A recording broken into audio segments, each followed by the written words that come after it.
Hey guys, welcome to the channel. So in this video, I'll show you how to update and change your country on Steam. So firstly, go ahead and go to your account setting. It's going to be this button right over here on the top, manage accounts. After that, go to the accounts tab. And guys, after that, press on update store country. And guys, after that, it's going to be reliant on the support of the Steam because you can't do this by yourself. There's no button to change it.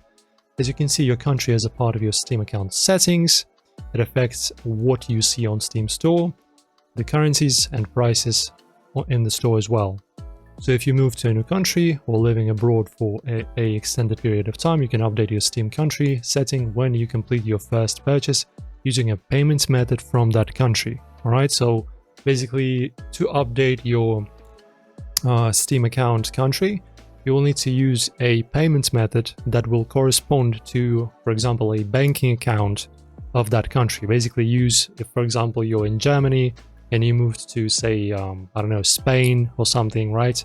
You will have to use a Spanish card to make a purchase. And after that, you will be able to change your account country to Spain or to any country you wish. Maybe inside of European Union as well. It makes no difference. So that's how it's done. And if you are unable to complete, as you can see, a purchase using a payment method from the region you have moved to, please contact Steam support. Basically, you can also change the country through the Steam support if you want. If you don't want to do all this hassle, just press on contact Steam support and write a letter that you wish to basically change your country to another one. But the first method always works. Guys, enjoy the video. Hopefully this was helpful. Enjoy. Press like and subscribe, guys. See you next time.